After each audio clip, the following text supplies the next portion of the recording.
राम राज्य में प्रजा को जैसा सुख मिला है वैसा सुख तो स्वर्ग में देवताओं को भी नहीं मिला। श्री सीताराम जी सुवर्ण सिंहासन पर, सोने के सिंहासन पर विराजते हुए अयोध्या की भाग्यशाली प्रजा को दर्शन दे रहे हैं और प्रजा का मन श्री सीताराम जी के दर्शन करते करते अघाता नहीं। भाट जन बंदी जन श्री रामचंद्र जी की स्तुति करते हैं। एक बंदी ने आकर श्री सीताराम जी का बारंबार दरबार में वंदन करते हुए कहा कि महाराज आप बुरा ना माने तो आज मुझे कुछ सुनाना है। भगवान श्री रामचंद्र जी ने कहा कि मुझे कभी बुरा नहीं लगता, तुम्हें जो कुछ कहना है कहो। तो बंदी जन ने कहा कि महाराज मैं क्या कहूं, मैं यही आ रहा था यहाँ पर, तभी मार्ग में मुझे आपकी एक स्त्री मिली, बहुत भटकती है, आप उसकी रक्षा कीजिए। राम जी ने स्मृत हास्य करते हुए कहा कि मैं तो एक पत्नी व्रत का पालन करता हूं।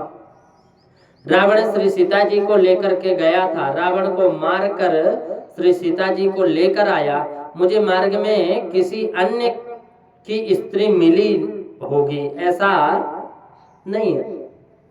भाट ने कहा कि नहीं नहीं, मुझे आपकी ही पत्नी मिली है। राम जी को भाट ने कहा कि मुझे आपकी पत्नी मिली।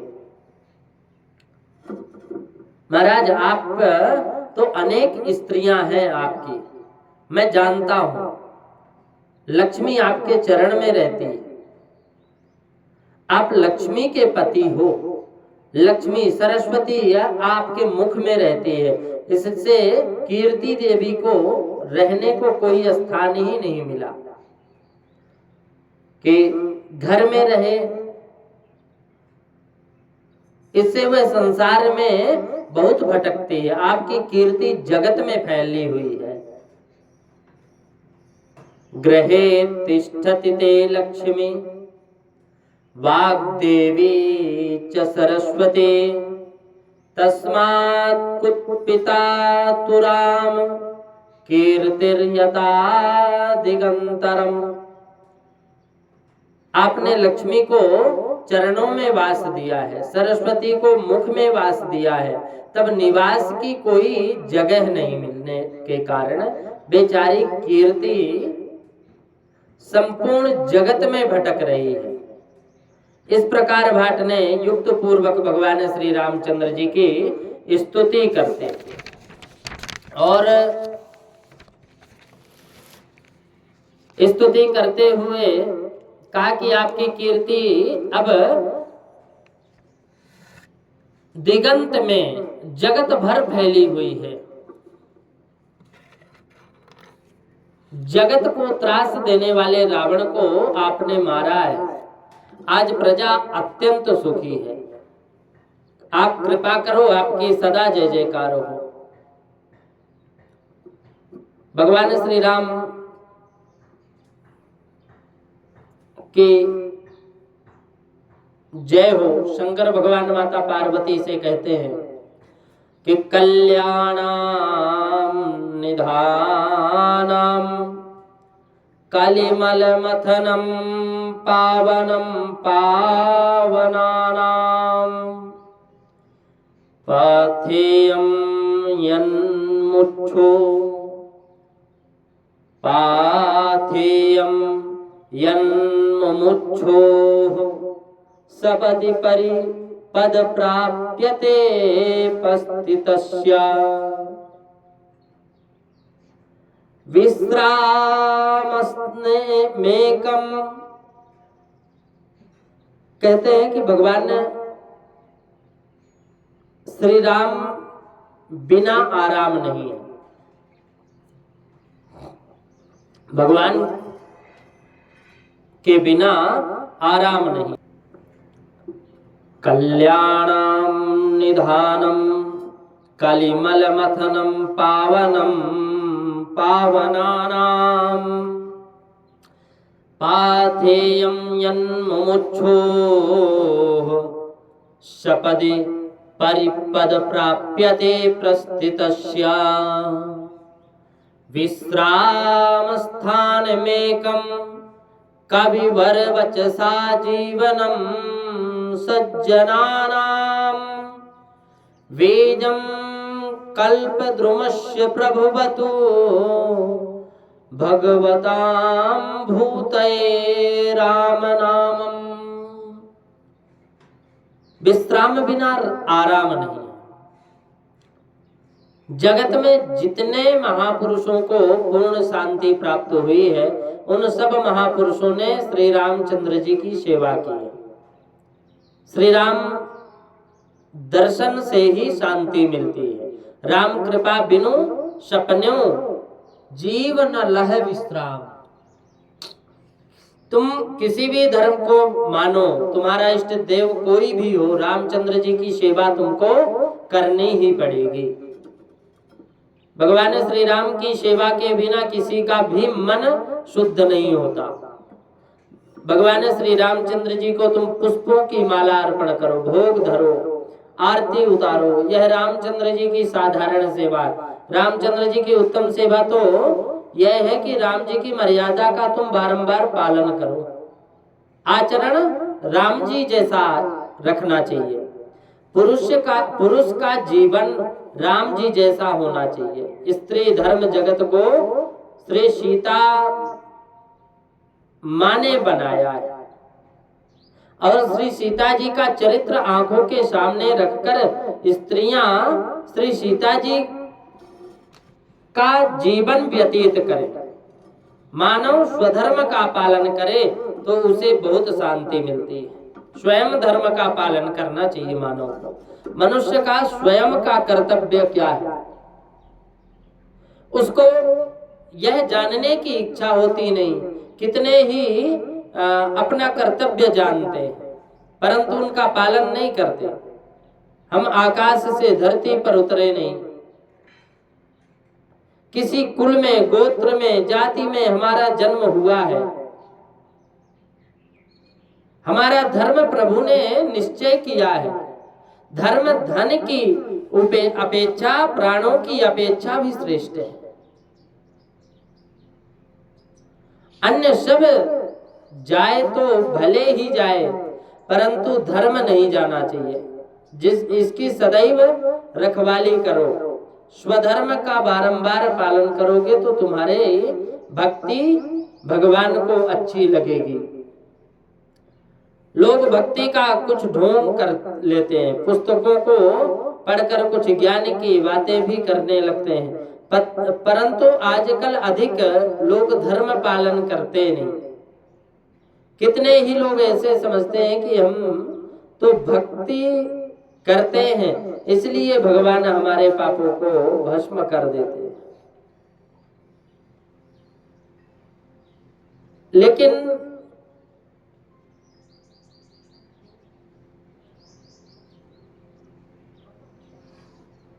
भगवान हमारे पापों को भस्म तो कर देते हैं, हम धर्म का पालन नहीं करते। कोई बाधा नहीं है। स्वधर्म का त्याग महापाप है। धर्म परिवर्तनशील नहीं है। प्राण जाए परंतु धर्म छोड़ना नहीं चाहिए। भगवान श्री राम धर्म के मूर्तिमान स्वरूप है। भगवान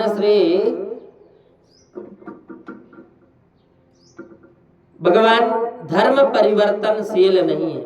भगवान प्राण जाए परंतु धर्म न जाए, ऐसा भगवान का संकल्प। श्री राम धर्म का मूर्तिमान स्वरूप माने जाते हैं। श्री सीताराम जी जैसा पवित्र जीवन व्यतीत करो। जगत में राम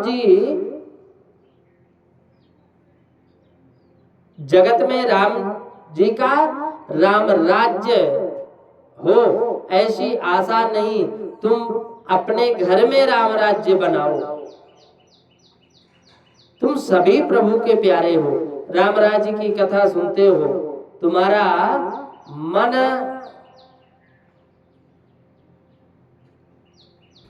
तुम्हारा मन भगवान के श्री सीतारामचंद्र जी के चरणों में स्थापित हो। रामायण की कथा सुनते हो, तुम्हारा राम जी के साथ संबंध हो चुका है।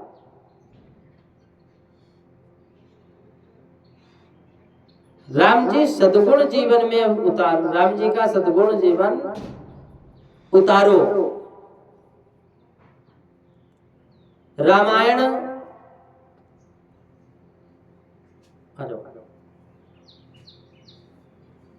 हमें जीना सिखाती है।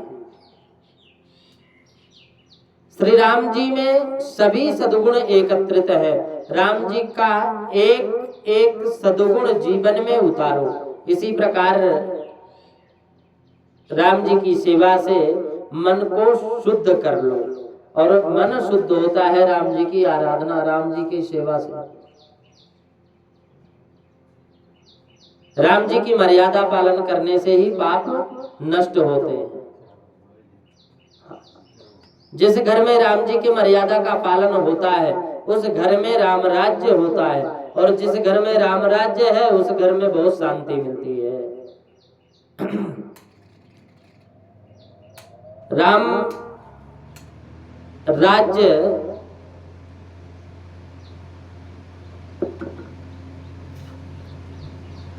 का आनंद लेना है तो राम जी के जीवन, राम जी की रामायण का हमें दर्शन करना, और दर्शन करके हमें उतारना अति आवश्यक है। इस कलयुग में भी कितने ही वैष्णव ऐसे हैं जिनके घर में कलयुग नहीं होता। जिस घर में परमात्मा की सेवा पूजा होती है, जिस घर में वृद्धों का मान सम्मान मिलता है, जिस घर में माता पिता की आज्ञा बालक पालन करते हैं, उस घर में किसी दिन भी कलयुग नहीं आता। बालक का यदि नींव मजबूत है, जीवन में हमेशा ये देखना चाहिए, माँ महात्मा, बालक के जीवन में यदि माँ महात्मा और फिर परमात्मा क्रम बाई क्रम यदि ये इनकी कृपा प्रसादी प्राप्त हो तो ये जीवन सफल होता है। माँ बालक बचपन माँ की गोद में, माँ की आंचल में बचपन व्यतीत हो, जवानी यदि महात्मा के गोद में, महात्मा के श्री चरणों में व्यतीत हो तो वो फिर परमात्मा के श्री चरणों में उसका बुढ़ापा व्यतीत होता है। कुसंग में जाने का मार्ग मिलता ही नहीं। लाड़येत 5 वर्षाणि 10 वर्षाणि ताड़येत प्राप्तेत 16 वर्षे पुत्र मित्र वदाचरेत। बालक को लाड़येत 5 वर्षाणि 10 वर्षाणि ताड़येत। बालक को यदि हमें भाग्यवान बनाना है, बालक को हमें प्रभावशाली प्रतिभाशाली बनाना है, तो पहले लाड़येत 5 वर्षाणि, बालक को 5 वर्ष तक खूब लाड़ प्यार दुलार खूब दिखाओ, 5 वर्ष तक। लाड़येत 5 वर्षाणि 10 वर्षाणि ताड़येत, फिर 5 वर्ष से 10 वर्ष तक उसको ताड़ना दो। और जब वो 5 वर्षाणि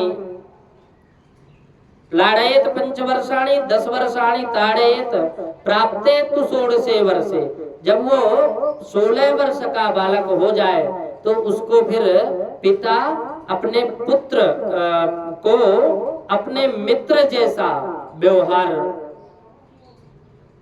दिखाए तो बालक कभी बिगड़ेगा नहीं। काकभूषुंड जी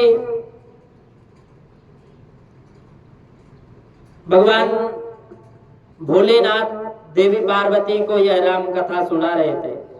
शिव जी ने कहा कि जिस कथा को काकभूषुंड जी ने गरुण जी को सुनाया था वही मैं तुमको सुनाई। इस कथा को सुनकर गरुण जी का मोह नष्ट हुआ था, परंतु राम कथा सुनते सुनते माता पार्वती की तृप्ति नहीं होती थी। उनकी अब और अधिक सुनने की इच्छा हुई, तो माता जी ने प्रश्न किया कि महाराज काकभूषुंड जी को यह राम का कथा किसने सुनाई? तो गरुण जी को मोह किस प्रकार हुआ? गरुण जी तो परमात्मा के वाहन हैं, तो इनको मोह कैसे हुआ?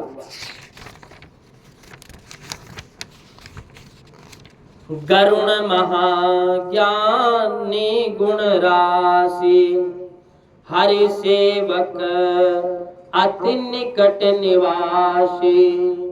तेहि केहि हेतु काग सन जाए, सुनी कथा मुनि निकर बिहाई। कहूँ कवन विधि भाषम वादा, कहूँ कथा कवन विधि भाषम वादा।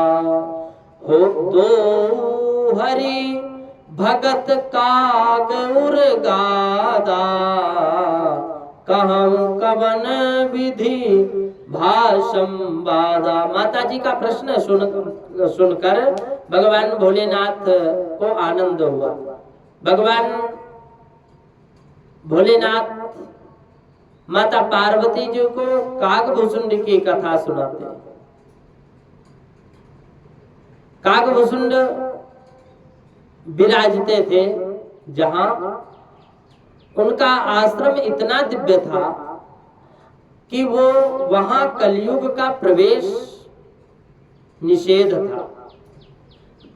नील पर्वत के 4 शिखर थे और प्रत्येक शिखर पर एक एक वृक्ष था। 4 शिखर पर वट, एक शिखर पर वट, दूसरे पर पीपल, तीसरे पर पापड़ और चौथे शिखर पर आम का वृक्ष था उसमें। तो पीपल के वृक्ष के नीचे बैठकर काकभूषुंड जी 3 घंटे राम जी का ध्यान करते हैं। उसके उपरांत आम के वृक्ष के नीचे बैठकर 3 घंटे श्री सीताराम जी के उपदेश करते हैं। भगवत आराधना बहुत कठिन है।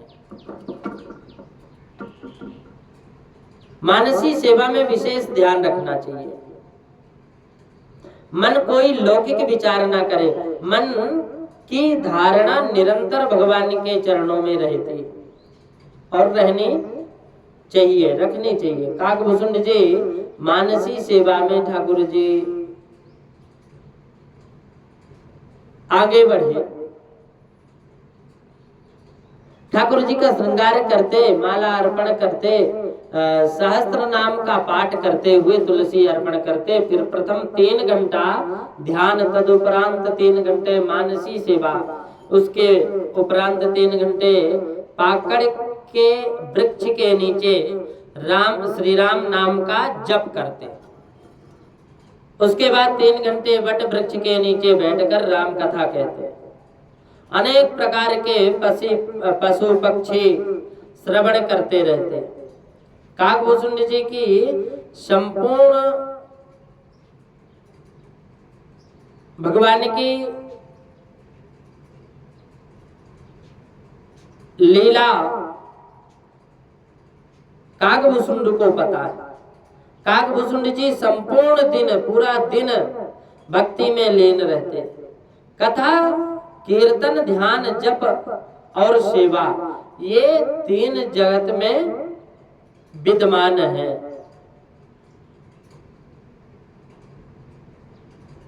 तीन जगत में विद्वान है।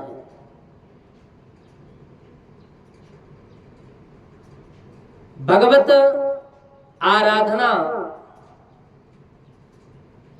प्रमुख है। मानव शरीर मिला है तो भगवत सेवा प्रमुख है। भगवान की सेवा नित्य निरंतर करनी चाहिए। भक्ति में आनंद ना आवे तो भक्ति छोड़नी नहीं चाहिए। भक्ति में आनंद ना आवे तो यह जीव भक्ति छोड़कर विषयानंद भोगने लग जाता है।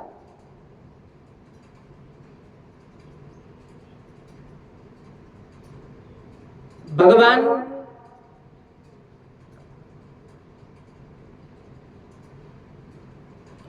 राम जी की जीवनी इतने संघर्ष में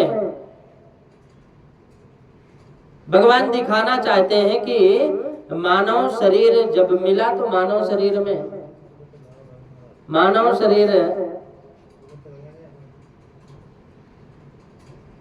को हमेशा संघर्ष में जीवन व्यतीत करना चाहिए। भक्ति में आनंद ना आवे तो भक्ति छोड़नी नहीं चाहिए। भक्ति में आनंद ना आवे तो यह जीव भक्ति छोड़कर विषयानंद भोगना चालू कर देता, प्रारंभ कर देता। लेकिन ऐसा होना नहीं चाहिए। विषयानंद जल्दी मिलता है परंतु उसका विनाश भी शीघ्र ही होता है।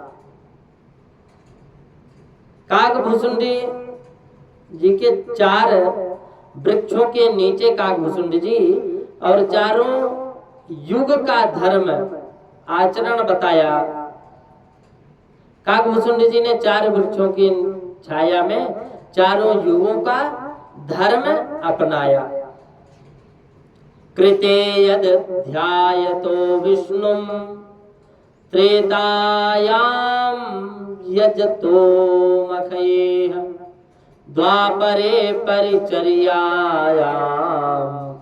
कलौ तद हरि कीर्तनात्। भगवान की लीला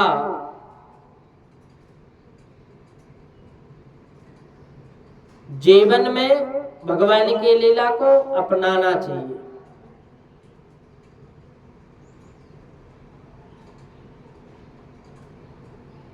राम और रावण का युद्ध ये कोई साधारण नहीं था। रावण जानता था कि राम परमात्मा है, लेकिन रावण को ये पता था कि अगर मुक्ति मिलेगी तो मैं राम नाम कीर्तन से भगवान नाम हिमाचल में जाकर के मैं भगवान नाम संकीर्तन करूंगा, भगवान का ध्यान करूंगा, जप करूंगा, तप करूंगा। लेकिन अब इसमें कुछ होने वाला नहीं। मैं चाहता हूं कि सिर्फ मेरा ही उद्धार ना हो, मेरे भक्तों का, मेरे परिजनों का भी उद्धार हो। इसलिए मैं विरोध किया। सतयुग का धर्म दान, त्रेता का धर्म यजन, पूजा पाठ आदि, और द्वापर युग का धर्म सेवा और कलयुग का धर्म हरि कीर्तन है। काकभुसुंडी जी ध्यान करते हुए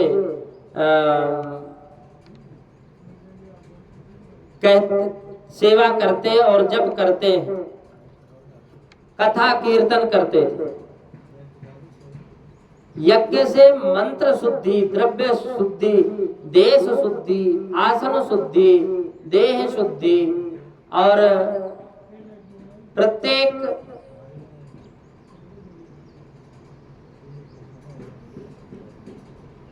जीवन में, प्रत्येक यज्ञ में कुछ ना कुछ भूल हो ही जाती है। उस कारण से प्रायश्चित करना चाहिए। और जब यज्ञ में प्रायश्चित नहीं होता, राम नाम जप का यह महान यज्ञ है।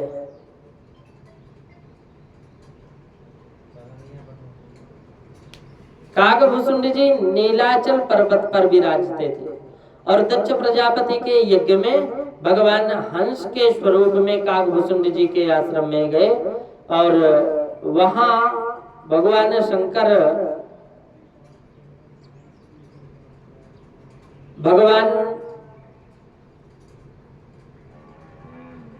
शंकर जी माता पार्वती से कहते हैं कि काकभूषुंड जी जब नीलाचल पर्वत पर विराजते थे, दक्ष प्रजापति के यज्ञ में सती जी ने शरीर भस्म कर दिया। उस समय भ्रमण करके शंकर भगवान हंस के स्वरूप में काकभूषुंड जी के आश्रम में गए और वहां राम कथा श्रवण की। गिरजा कहो सो सब इतिहासा, मैं जही समय गवयऊं खग पासा, अब सो कथा सुनऊं जही हेतु, गयऊं काग पही खग कुल केतु। एक बार, सिर्फ एक बार गरुण जी को मोह हो गया। यह प्रसंग पूर्व में आ चुका है। लंका युद्ध में इंद्रजीत ने 2 मिनट गरुण जी संग्राम भूमि में जाकर लक्ष्मण और श्री राम जी को नागपाश से छुड़ाया था। उस समय गरुण जी को शंका हो गई कि राम जी कैसे परमात्मा है, कि मुझे इनकी आवश्यकता पड़ी। राम जी कैसे परमात्मा है?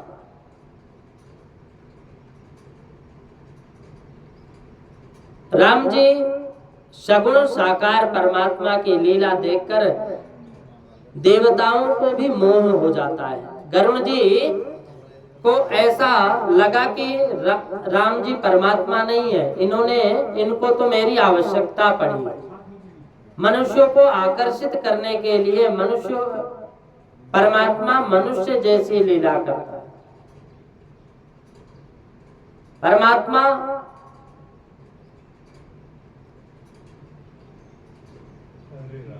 लीला करते हैं। मनुष्य को आकर्षण करने के लिए ही परमात्मा मनुष्य जैसी लीला करते हैं। राम जी की यह लीला, राम जी का यह अनुग्रह है। सगुण परमात्मा की अटपटी लीलाओं का विचार जीव अपनी लय अल्प बुद्धि पर करता है और अपनी बुद्धि दोष का आरोप पर परमात्मा पर करने लगता। दोष का जो आरोप है वह परमात्मा पर करने लगता। नारद जी ने गरुड़ जी से पूछा कि तुम कहाँ जा रहे हो? ब्रह्मा जी तुम ब्रह्मा जी से पूछो।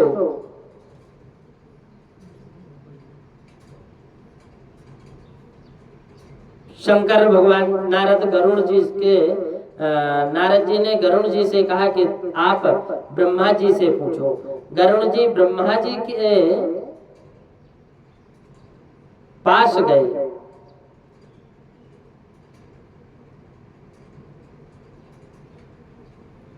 गरुड़ जी ब्रह्मा जी के पास गए और ब्रह्मा जी हंसने लगे कि आज गरुड़ जी की बुद्धि बिगड़ गई। ब्रह्मा जी ने कहा कि राम जी का स्वरूप तो भगवान शंकर भली भांत प्रकट कर सकते थे।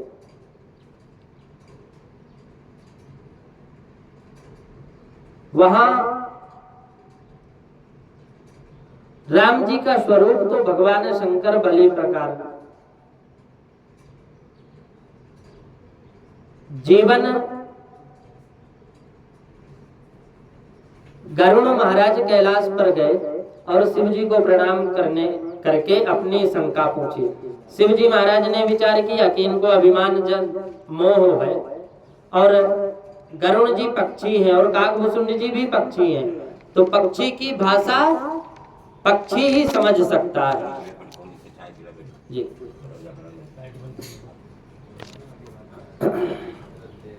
श्री सीताराम जी महाराज की जय, सदगुरुदेव भगवान की जय, सर्व सिद्धि हनुमान जी महाराज की जय। राम रामेति रामेति रमे रामे मनोरमे सहस्रनाम तत्तुल्यं श्री राम नाम वरानने।